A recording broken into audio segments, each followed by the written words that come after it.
Hello, Table Church. My name is Anthony Parrott. I get to serve as one of the lead pastors, and I was not supposed to do this sermon. So this is the conclusion of our Shift series, and we had invited a guest speaker to talk about 5 shifts in evangelicalism.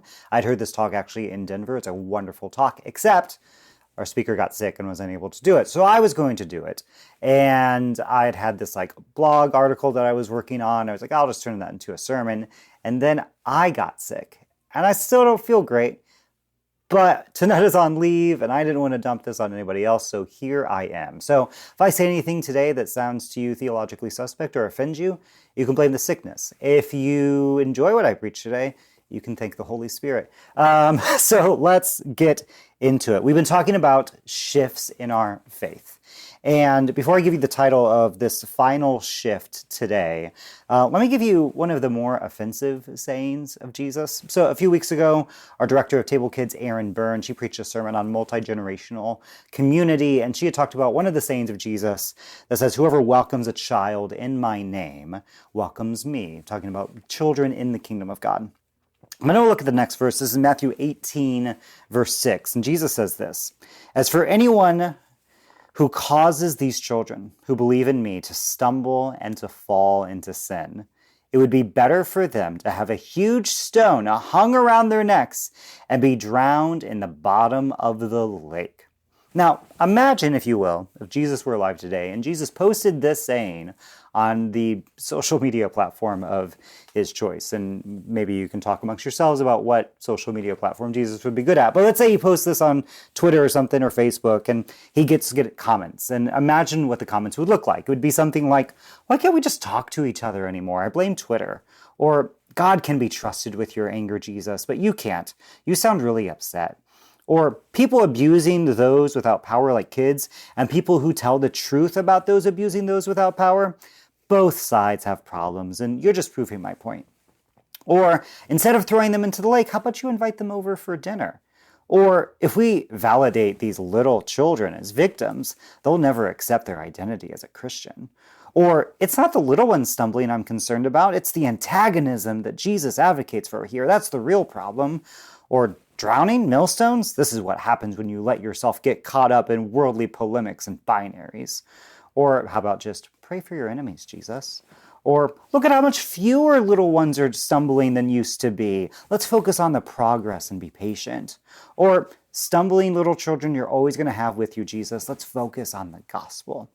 So what's going on in these Facebook comments to Jesus? It's a type of moderate centrism that's more concerned about the reaction to injustice than the injustice itself. Instead of getting offended by people who would make children trip and stumble, it's getting offended at the people who get offended at the fact that there are children tripping and stumbling.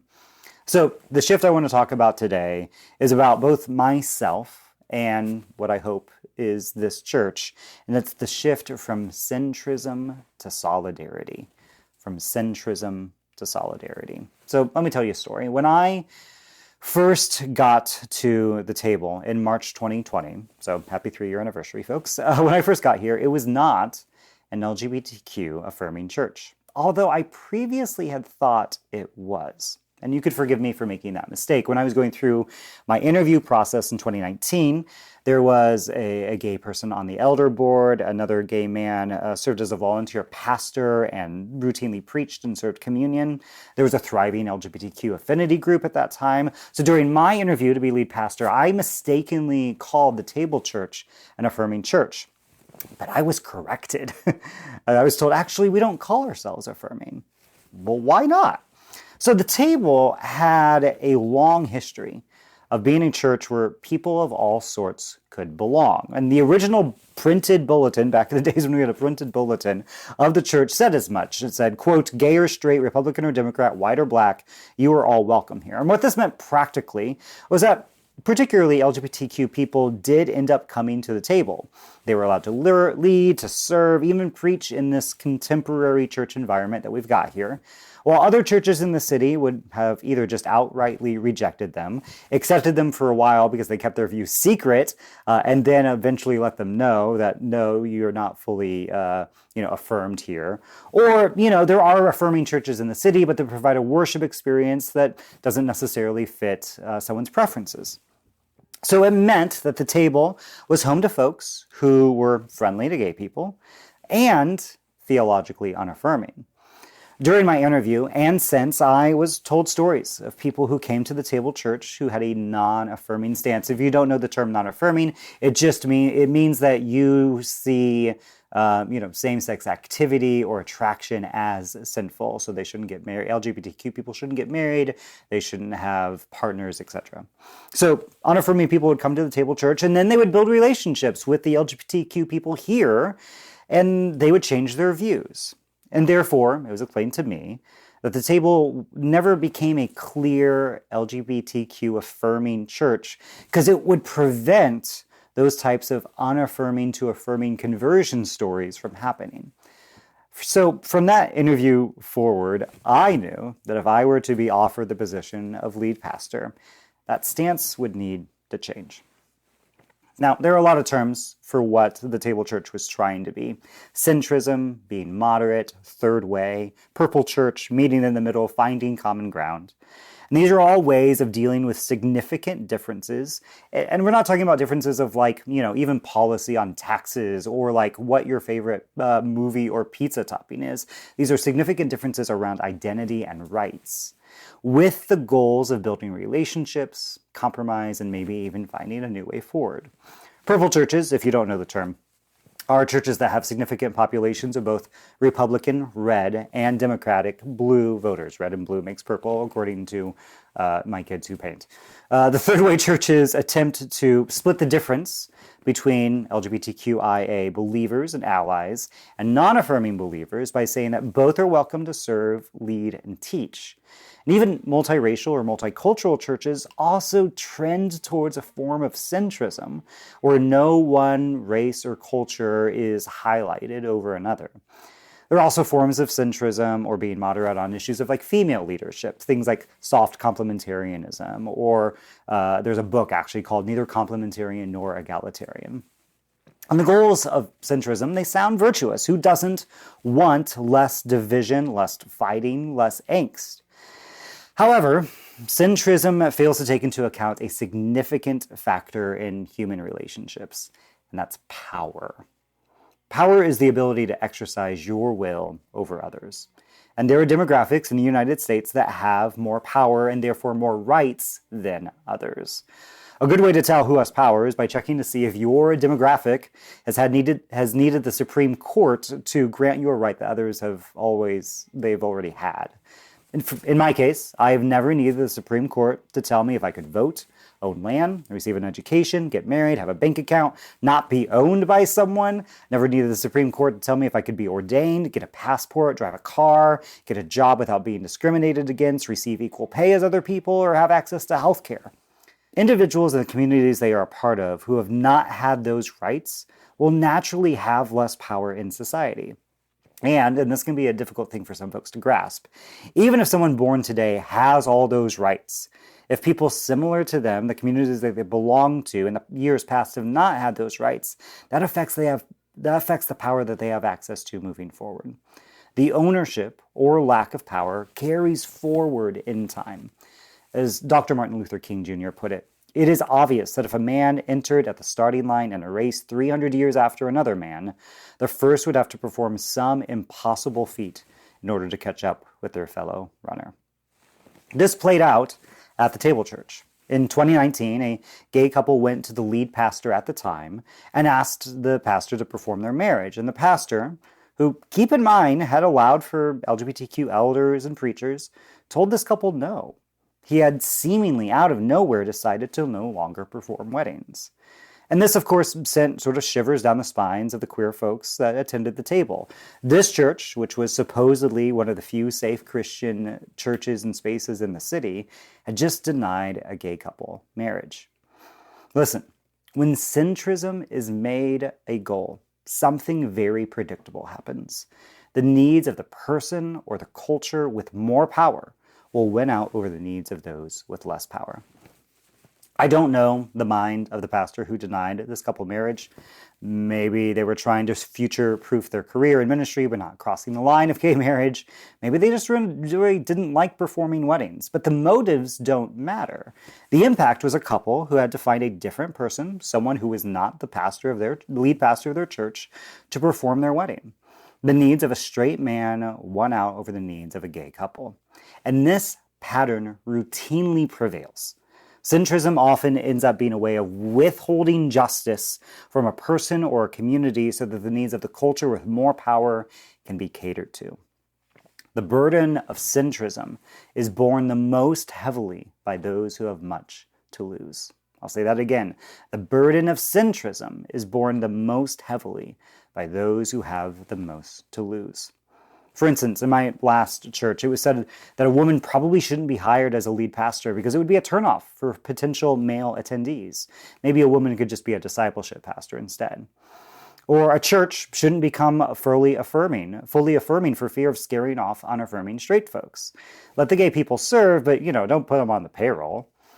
Affirmative action, it could be argued, is unfair to all those high-achieving white students, so we need to require testing so that admissions are fair. In every one of those cases, the injustices against the harmed demographic or community are ignored. Only 9% of women are pastors, even though more than that go to seminary. LGBTQ people are victims of religious abuse. BIPOC students are discriminated against in school and in workplaces. The feelings of straight white people, usually men, are the things that we need to pay attention to the most, it's argued. Centrism is a form of accommodation to supremacy. Hurting, pushing away, or offending the supremacy culture of whiteness or straightness or maleness or able-bodied or thin-bodied or whatever. Offending the supremacy culture is seen as more egregious than the harms caused to the culture identity that's been pushed to the margins. Now, why are we talking about this at church? Because Jesus was not a centrist. Jesus took sides, thank God. In Luke 6, we actually get a version of the Beatitudes that you find in the Sermon on the Mount in Matthew 5. And the Luke 6 version says this: "Happy or blessed are you who are poor, because God's kingdom is yours. Blessed are you who hunger now, because you will be satisfied. Blessed are you who weep now, because you will laugh."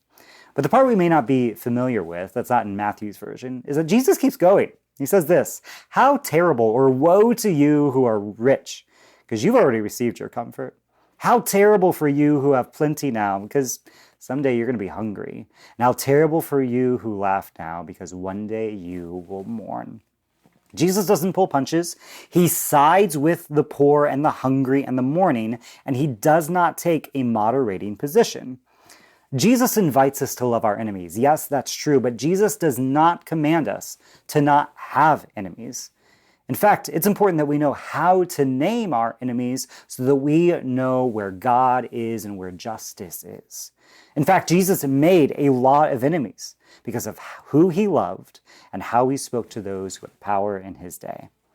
One of my favorite ignored sayings of Jesus is in Luke chapter 6, verse 26. It continues his woe statements. He says, "How terrible for you when everyone speaks well of you."